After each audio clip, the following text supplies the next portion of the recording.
Hello students, कैसे हैं आप लोग। आई होप आप सभी अच्छे होंगे।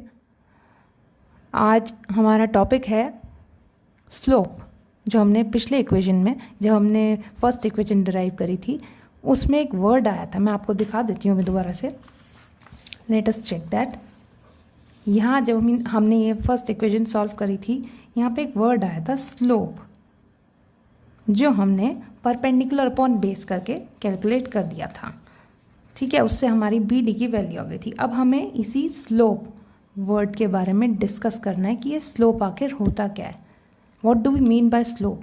अगर हम उसे फिज़िक्स में यूज़ कर रहे हैं तो उसका क्या मतलब है। तो मैंने उसके लिए एक ग्राफ यहाँ पे बना रखा है। ये वही वाला ग्राफ है जो हमने फर्स्ट इक्वेशन को डिराइव करने में यूज़ किया था।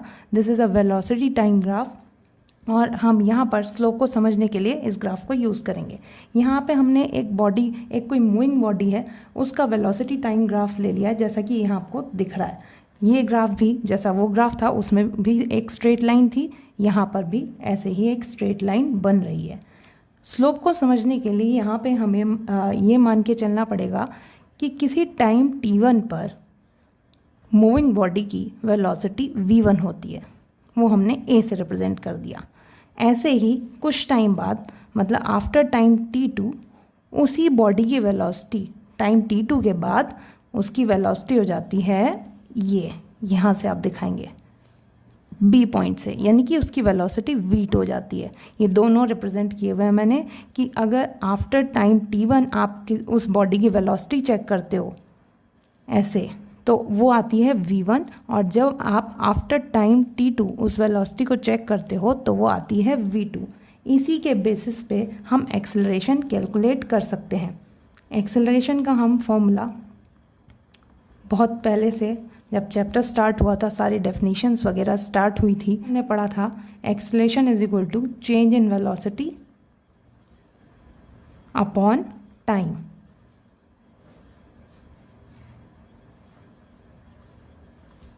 तो इसी चीज़ को यूज़ करते हुए सिंबॉलिकली यूजिंग दिस ग्राफ हम एक्सेलरेशन की वैल्यू निकाल सकते हैं, और इसी से आप स्लोप भी समझ जाएंगे।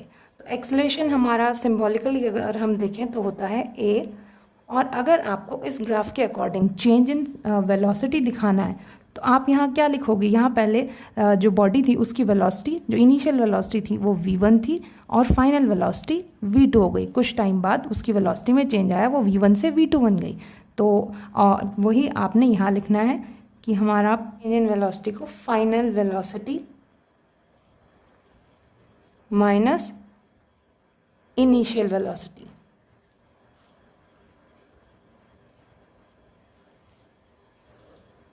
अब टाइम भी जैसे जैसे वेलोसिटी चेंज हो रही है, टाइम में भी चेंज आया, तो टाइम का चेंज भी आप दिखा सकते हैं। जैसे इस ग्राफ में तो आपको क्लियर दिख ही रहा है कि पहले t1 था, फिर t2 पे हमने चेक करी है उसकी वेलोसिटी। तो आप यहाँ डायरेक्टली t2 माइनस t1 यहीं पर लिख सकते हो। ये हम अभी नेक्स्ट स्टेप में लिख लेंगे। अब हम सिम्बॉलिकली वेलोसिटी को भी रिप्रेजेंट कर देते हैं। Final velocity according to this graph हमारी v2 है। v2 minus v1 is the initial velocity. पहले उसकी वेलोसिटी ये थी, कुछ टाइम बाद ये हो गई, और आपका टाइम t2 माइनस t1 है। ठीक है, यहाँ तक हो गया। अब हमें चूँकि ग्राफ के अकॉर्डिंग बताना है तो v2 को भी आप देख लीजिए। ग्राफ के अकॉर्डिंग आप क्या लिख सकते हैं। v2 अगर आप चेक करें, ये पूरा का पूरा v2 है, OE इज़ v2, तो आप यहाँ लिख सकते हो OE माइनस, ऐसे ही आप v1 चेक करो, इसको भी कोई पॉइंट को नाम दे देते हैं। Let us take this as D। OE minus OD हमारा v1 है। ऐसे ही T2 और T1 को भी आप कुछ लाइन सेगमेंट के बेस पे, लाइन सेगमेंट की तरह से आप नाम दे दीजिए। ये चलिए F मान लेते हैं, ये G हमने मार्क कर ही रखा है। तो T1 अगर आप चेक करेंगे तो वो है OF, sorry T2 OG minus OF।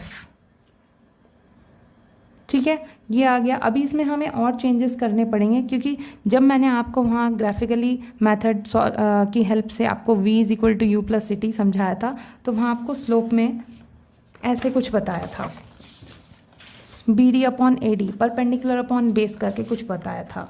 तो वो कैसे आया था वो मैं इसी की हेल्प से बता देती हूँ अभी। अब ये आ गया हमारा O E minus O D upon O G minus O F. अब यहाँ हमें चेंजेस करने हैं। O E minus O D, O E minus O D, अगर आप इस ओ ई में से ओ डी ख़त्म कर देते हो तो आपको सिर्फ ये मिलता है, तो इसका मतलब आपका यहाँ पे बच जाता है डी ई। ऐसे ही अगर आप ओ जी में से ओ एफ सब्ट्रैक्ट कर दोगे तो बचेगा एफ जी। ठीक है। अब डी ई अगर आप देखें, डी ई, अब यहाँ पे हमारा फिर से वही बन रहा है एक रेक्टेंगल, और इस रेक्टेंगल में हमें पता है रेक्टेंगल की प्रॉपर्टी क्या होती है, opposite sides are equal. D E किसके इक्वल है, बी सी के इक्वल आ रही है। और एफ जी, जो आपका एफ जी है, अगर आप उसे चेक करें in this rectangle A C G F, इसमें ये ए सी के इक्वल आ रही है। इसी को हम स्लोप बोलते हैं। जो मैंने यहाँ पे ये बी सी अपॉन ए सी निकाला है, यही हमारा स्लोप होता है। और इसी की हेल्प से आप बाद में बोल सकते हो कि इस लाइन का स्लोप परपेंडिकुलर अपॉन बेस। अब आपको निकालने की ज़रूरत ही नहीं, कहने की ज़रूरत ही नहीं है, आप सीधे ये कह सकते हो कि हम इस तरीके से स्लोप कैलकुलेट कर सकते हैं। तो हमारा जो ये स्लोप है इस ग्राफ के लिए, लाइन ए बी का जो स्लोप आ रहा है, ए बी का slope that is B C upon A C, आया वही है परपेंडिकुलर अपॉन बेस, लेकिन इस तरीके से आया। आई होप आपको समझ में आया होगा।